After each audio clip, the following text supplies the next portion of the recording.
Star Trek just introduced a major change to Klingon society without any of us noticing. Star Trek Defiant 24 is written by Christopher Cantwell and drawn by Angel Unzueta. Alexander has completed the QV, a ritual by which disgraced Klingons can restore their honor. The final part calls for Alexander to kill someone who has wronged him, in this case Kallus too. Just as Alexander stands to deliver the killing blow, he backs down, sparing the former dictator's life. Kallus is stunned, but Worf tells his son that most Klingons think this part of the QV is about sacrifice, but he amends it to be about compassion, a word with no equivalent in Klingon. Worf had slowly been working towards introducing this idea into Klingon society ever since Alexander began the QV ritual. Before undertaking the first part of QV in Star Trek Defiant 22, Worf had a heart-to-heart with his son, and there he first mentioned the concept of compassion to Alexander. In that same issue, Worf also acknowledged it was a foreign concept to Klingons.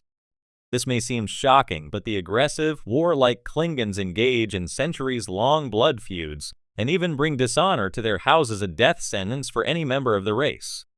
The concept of honor binds Klingon society together. Klingons pursuing the restoration of their honor must potentially kill many people during their quest, yet throughout his journey, Alexander's blade never shed blood. The QV ritual, revealed during the No Old Warriors story arc currently running in Star Trek Defiant, has provided a fascinating look into Klingon society. Klingons pursuing the restoration of their honor must potentially kill many people during their quest, yet throughout his journey, Alexander's blade never shed blood. Instead, Alexander has sought more reasonable and less lethal means of getting through to people, such as Superintendent Menem in Defiant S23. Even though Menem was an evil corporate overlord responsible for many deaths, Alexander still spared his life, beseeching the director to change his ways. It is only fitting that Worf is the one to introduce compassion into Klingon society. Orphaned as a small child and later raised by human parents, Worf has straddled two very distinct worlds, and reconciling the two has proven difficult at times. When Worf became a father, he did not want his son to feel the same alienation he did, so he began instructing the boy in traditional Klingon ways. Yet, however alienated Worf felt, Alexander felt the same way many times over, which eventually sent him into the company of Kallus. The QV was also about restoring a family. Worf's big change to Klingon society begins small. Worf's modification of the QV ritual is a landmark event for Klingon culture, but ironically, it happened with no fanfare. Worf and Alexander are in the Arcanus sector, far from Klingon space. While there were other Klingons around, none of them saw Alexander successfully complete the ritual or learn of Worf's changes to it. What they might have thought of Worf's innovations will remain a mystery, but for Alexander, these changes have made his life all the better. The ritual and Worf's additions have allowed Alexander to regain his lost honor, and it could point to a better way for other Klingons. This exciting new addition to Klingon culture, despite its quiet launch, will have a ripple effect across generations. This exciting new addition to Klingon culture, despite its quiet launch, will have a ripple effect across generations. Future Klingons, perhaps inspired by Alexander's example, undergoing QV and other similar rituals might introduce elements of compassion into these rites, changing them for the better. The Klingon Empire, like all societies, must change and adapt or else face extinction. Alexander traveled a dark, nihilistic path. His father not only taught him compassion, but also showed it to him throughout the ritual. This carried over to Alexander's opponents. He refused to kill both Menem and Kallus. Over the years, Star Trek has evolved into more than a sprawling sci-fi epic. It's become a cultural mirror, reflecting and reimagining everything from politics and philosophy to ethics and identity. One of its most enduring alien cultures is the Klingons, a warrior race driven by honor, blood feuds, and bat'leths.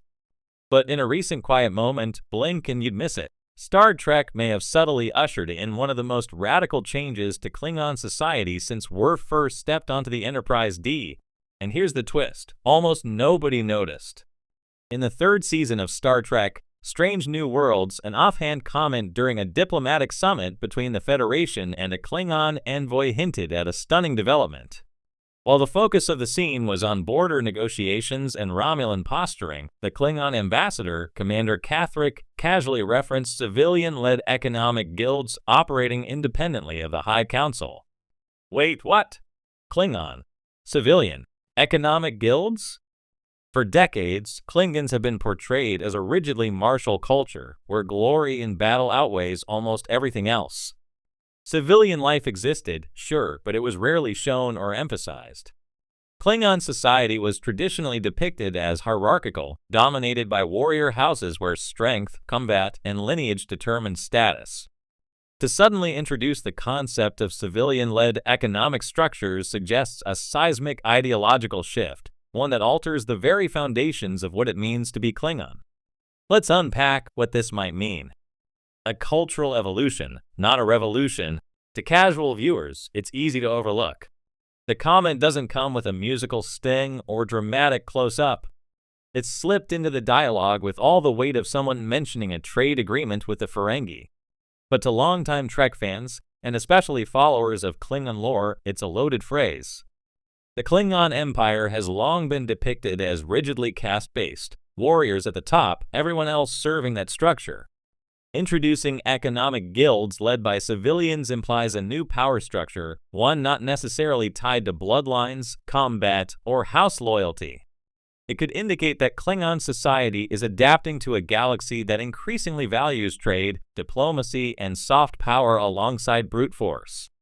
And crucially, it suggests the Klingon High Council is willing to cede some degree of influence to non-military actors. Could this be a response to repeated losses in interstellar politics? Or perhaps an internal need to evolve beyond a society that glorifies only war? Either way, it's a sign of change. Echoes of the Federation? This evolution also raises another question. Is the Federation influencing Klingon society more deeply than anyone realizes? After years of conflict and uneasy alliances, exposure to Federation values may have prompted a cultural introspection among the Klingons. While still fiercely proud of their heritage, it's plausible that younger generations, like the ones Cathric represents, see value in a more diversified social structure. We've seen Worf, one of the most iconic Klingons, constantly wrestle with his dual identity. Could his personal struggle now be echoed at a national level? A Klingon economy that isn't completely tethered to house interests or military conquest opens the door to creativity, entrepreneurship, even artistic expression. Imagine Klingon architects, designers, or chefs earning honor not with blades, but with ideas. That's a huge leap from the bat'leth swinging warriors we met in the original series. A soft reboot within the canon, this isn't the first time Star Trek has redefined the Klingons. From their original human-like appearance to the heavily ridged foreheads and operatic politics of the next generation, Klingons have always been flexible. Star Trek Discovery introduced yet another aesthetic and cultural reinterpretation, and fans were divided. But what Strange New World seems to be doing is far more subtle, a soft reboot not of appearance, but of ideology.